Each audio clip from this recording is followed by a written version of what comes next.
presenting at the CXPA meeting. Yeah, my name is Cormac Walsh, and I'm the head of analytics at Finecta Enterprise Solutions. You know, I've been presenting big data solutions since before it was called big data. In those days, it was just called work. It was our day jobs, and I was presenting it to largely technical audiences at the start. You know, so DBAs and scientists and engineers. But then I noticed something as I started to present big data solutions to more business-oriented audiences, that there was a severe risk that I was going to put people to sleep. Now, this really surprised me because I find this really, really interesting. So what I learned to do was to try to make it a little bit more interesting, a little bit more understandable. And I think that this made me a better analyst as I started to understand what are the reasons why we do big data. Okay? So, but in addition to that, it made me a better analyst, but I think it also helped me lead analytics teams to get them to focus on the exact reasons why we're doing things. So to break away from mathematical curiosity. So to focus on what the actual business benefits are. Okay, so today I'll talk about what's new in big data analytics in 2015. Okay? What customers and suppliers should expect to be delivered and to be delivering. Okay? And also in particular about why big data tools themselves should have a delightful customer experience. And then at the end, we're going to talk about one customer case in particular. It's FinToto from our side. Okay, so what's new in 2015? Well, I've chosen a few topics that I think are going to measurably change the industry in this coming year. Okay, but you'll see that there are really two big themes. So one theme is simplicity.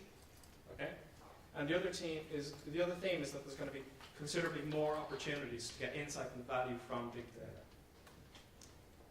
So, viva la data revolution. Yeah. What's happening is that big data is becoming democratized. Okay?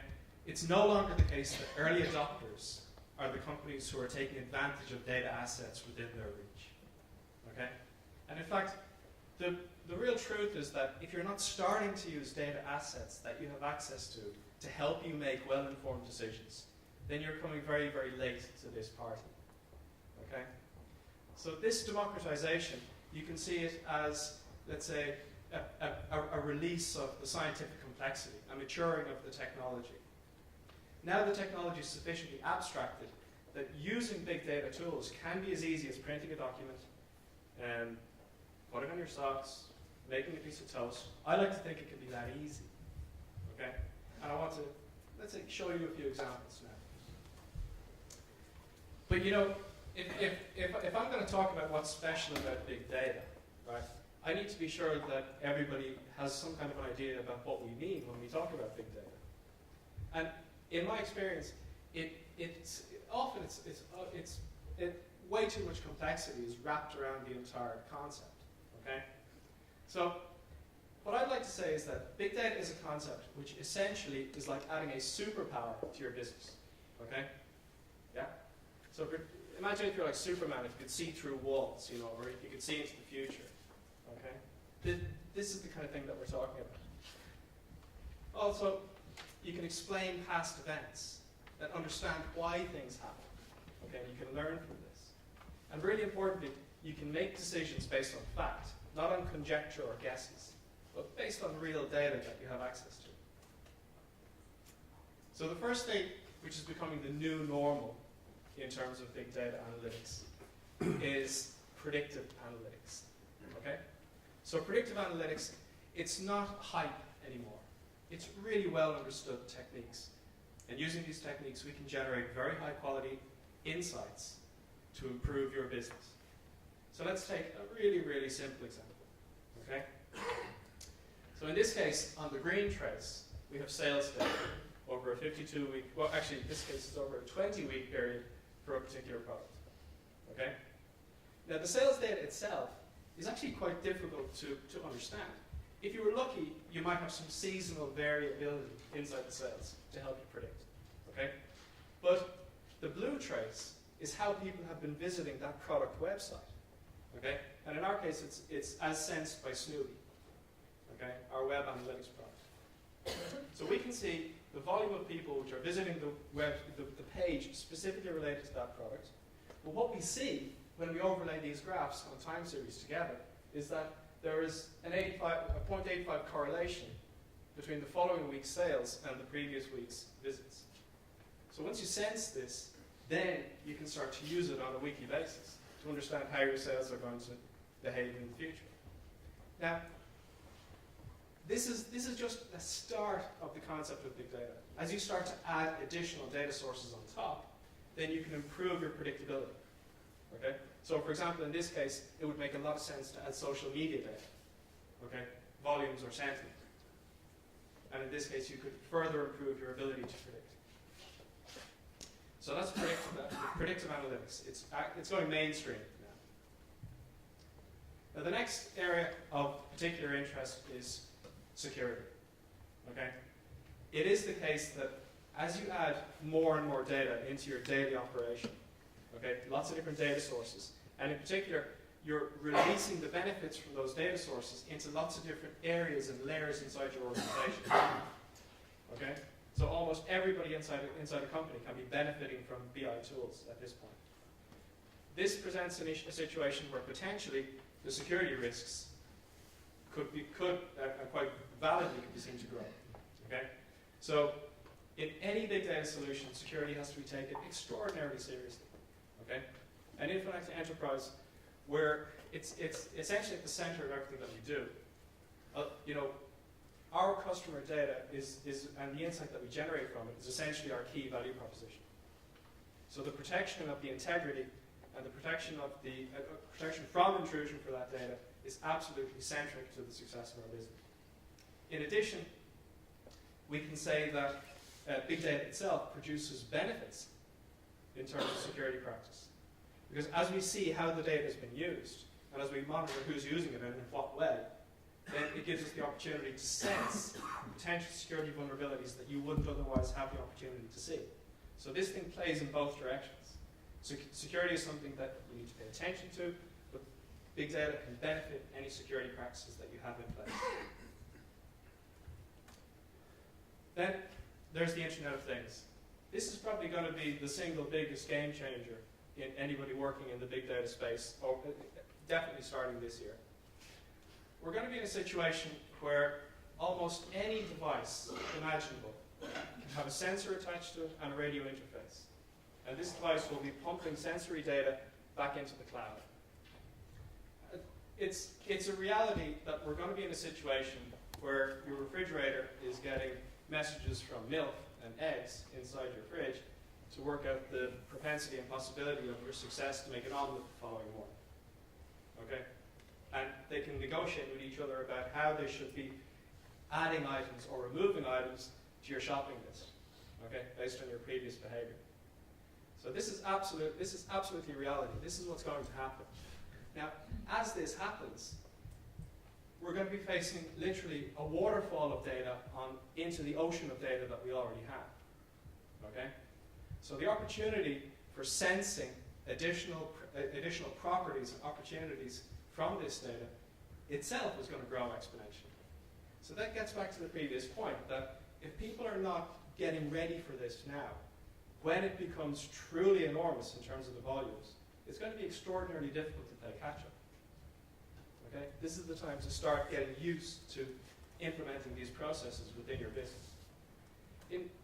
In terms of how sensory data can help explain things that you wouldn't necessarily think are related, we can use an example of this particular product here. So this is the Jawbone Up, okay, and it's like an activity tracker. So it tells you how long you're sleeping, how active you are. It gives some rudimentary data about your heart condition. So in August of last year, there was an earthquake in California, okay, and in California there's a lot of Jawbone Up users. And the following morning, these users are automatically uploading their sleep data into the Jawbone cloud servers, so they can just see what their health is like. Jawbone realized they were able to, with extraordinary accuracy, calculate the epicenter of the earthquake based on how people were woken up. at this time.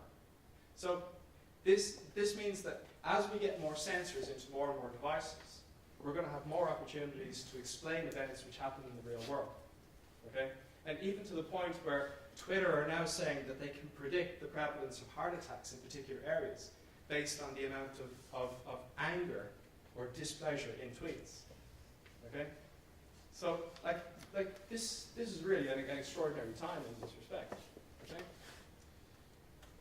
Now, another area which you know, obviously it's been around for a long time. Like visualization is nothing new, but as data sets become more complex, the visualization needs to present things in simpler and simpler ways. Okay? Now, in my opinion, data visualization is the one area which can make or break everything. You can have the most wonderful analysis. Okay? You can have the most fantastic mathematical models. Okay? You can have the most accurate predictive engines. But if you don't present it in a way that the business decision makers can act on it, okay, can understand it really quickly, then it's almost pointless. So to illustrate my point, we could say everybody's seen this kind of thing. So this is just an Excel sheet, okay, and it's sales data about grocery products. But I mean, it's extraordinarily difficult to recognize any properties of this data by looking at this set. Okay? Like, if you can do it, then you amaze me. Yeah? Now, but it doesn't mean that it's useless. Okay? Now, if you present this data in a different way, for example, here we have a force node graph. Now we can see that the blue dots are grocery products. The size of the dots relate to the frequency that they occur in people's grocery lists. And then the orange dots are people. Okay? So in a diagram like this, it's manipulable. You can grab a particular node, so you can grab a person or a product and pull it out, and it's like connected via elastic bands to other items inside the list, and you can see how quickly they get pulled towards each other. And that gives you an idea of what the strength of the relationships are like. You can fly through this data set in 3 dimensions. Okay? So this is, in this kind of presentation mode, the data is inviting you to enter into it. The data is inviting you to play with it. Okay? And it's far easier to work with that than it is to work with this. Okay? But then, you know, sometimes you want data presented to you in a way that is just very, very specifically related to your business. And here we have an example of telling stories with large, diverse data sets when they're connected together. So here we have story of sales, right? So in this particular case, a customer can see how their products are being sold by volume in different countries. And this is all clickable, so they can click on products or countries, and they can go to different sections of the story tabs at the top. So they can understand, from a salesperson perspective, who's underperforming, who's overperforming, from a product perspective, who's profitable. And this information would be streaming into the back-end cloud servers on a near constant basis, and then presented to the people who need to make decisions, so that, you know, they can see it on their phone or their tablet or their computer. Also, what they can do is they can look inside the data on a geographic basis and see exactly how products are performing, here in this case on a postcode basis within Finland. Now, when we talk about visualization, I was saying that, you know, it's potentially a make or break area. So, you know, I told you the story about the earthquake a few moments ago. Now, this is how Jawbone represented that data. So this is an example of why you should never let data scientists actually present data. Okay? Because it's all there. You know, you can see that, you know, the people in Napa, Sonoma, Vallejo, and Berkeley were woken up with the highest frequency at the time the earthquake took place. Okay? And then you can see as you get further away from the earthquake, people are woken up with less intensity. But the point is that this was a gross missed opportunity. They should have presented it as a map. It would have been much more obvious. In this case, we have sales data from a particular Japanese car brand in Finland. Okay? Now, of course, it's obvious that the sales are going to be heavier in the capital region than they will be, you know, in more rural areas. But in this case, you can zoom in and you can see on a heat basis how the sales are actually represented. So a good data visualization is something that's going to invite you in. It's going to get you to come and say, come on, play with me, see what's here. See, let's generate some insight that you weren't expecting to see. Then the next area, which this gets me to about the people who do the work.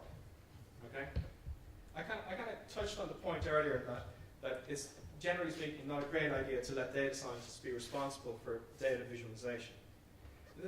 So what I want to say is that what I've seen is that you really need three different kinds of people working in a data analytics team. You do need the scientists to work out the mathematics. Then you need the people who act as business translators, so the people who understand what are the requirements of the decision makers in a particular business. People who understand what the KPIs are, what the motivations are of the customers and of the different stakeholders. And then these people can translate these requirements towards the data scientists. Because it is the case that these two different groups of people can have a lot of difficulty finding common ground to talk to each other about. And then the third group of people are the ones who can take data and represent it, visualize it in a way that's really, really understandable. Now, it is possible to find one person who lives across these different three areas. And this is the rock star data analyst. So these people are highly valuable, they're really sought after, and they are definitely the future of data analytics. Okay?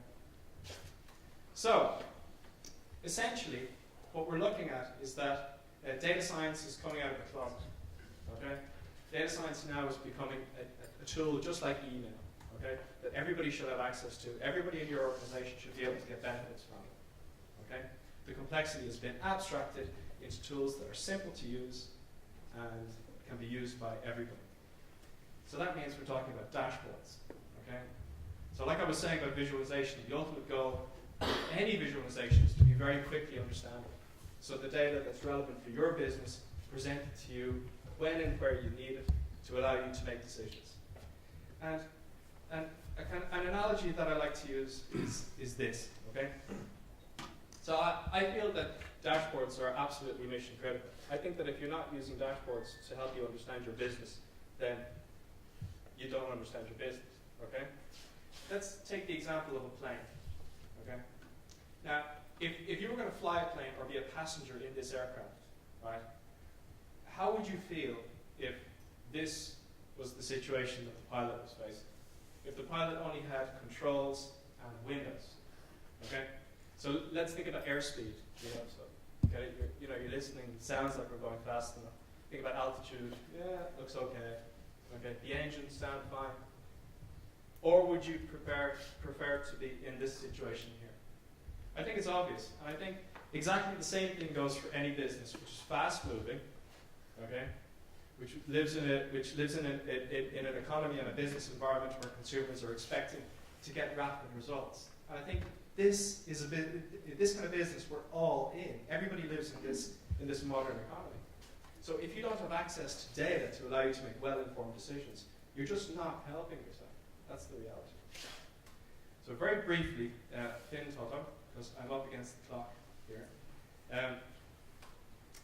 So in the case of Finn Toto, they've got lots and lots of data. Okay, they've got lots of frequent users. They've got a loyalty program that we provided for them, a digital loyalty program, and of course they have lots of these Ravi tracks. Okay, so potentially it could be a mess if the data wasn't consolidated into a single homogeneous format that everybody who needs to understand what's happening could have that understanding in real time. And this is what we've done for Finn Toto. So in this case, we have the customer loyalty program, customer loyalty app, and then the decision makers on the Finn Toto side can see exactly what's happening, can see how people are starting to interact with particular games, how people are going to the tracks, how people are spending. So they can see exactly what's happening to the business in real time. Okay, so big data is a hyped term, yeah. Sometimes it's overused. Do you think so? Is that a yes? Yeah. Well, I'm going to stop talking about it now. I won't say it anymore. Okay, that's it. Okay, thank you for your time. time. Thanks for listening. And I hope you did not fall asleep. Thank you, Cormac.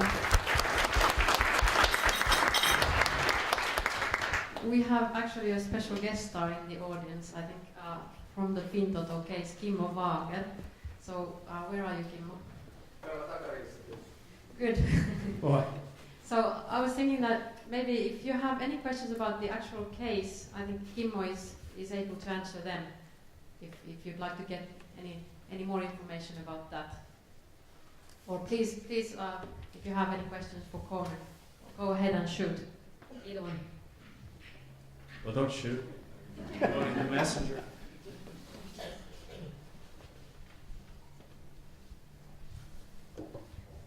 Yeah, hi. Great presentation. I was wondering, how do you make sure that the data is relevant? So is it the sources, or is it somehow how do you address the quality of the data? Yeah, okay. I would say one of the key tenets of any big data solution is that it has to be willing and able to use unstructured data. Okay?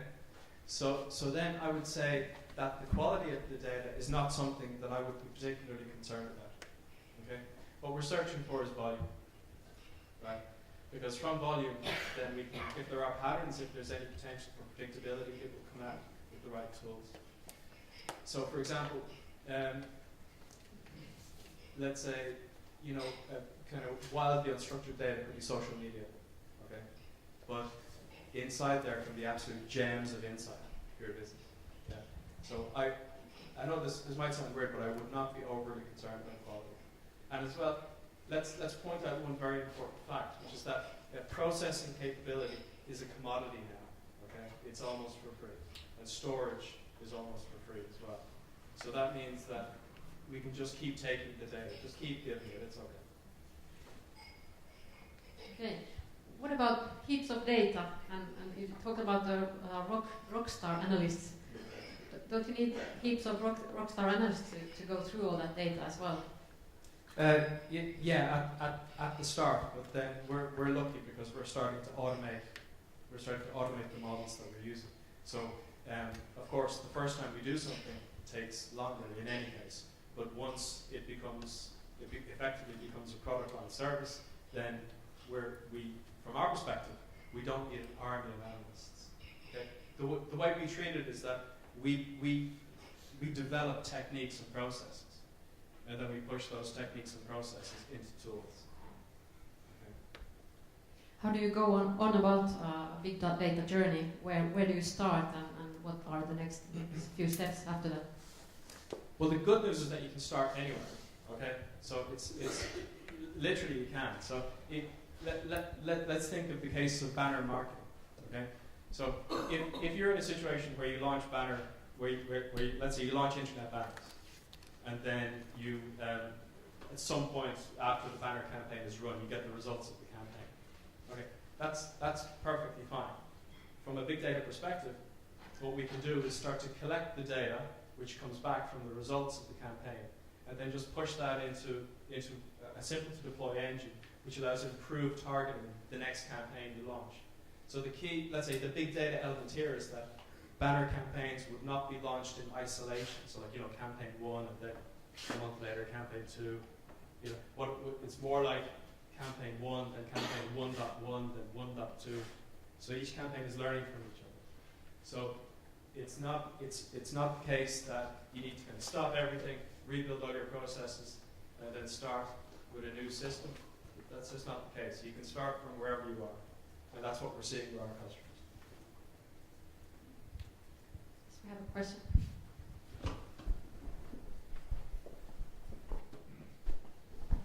Thanks. Oh, Mark. Hi.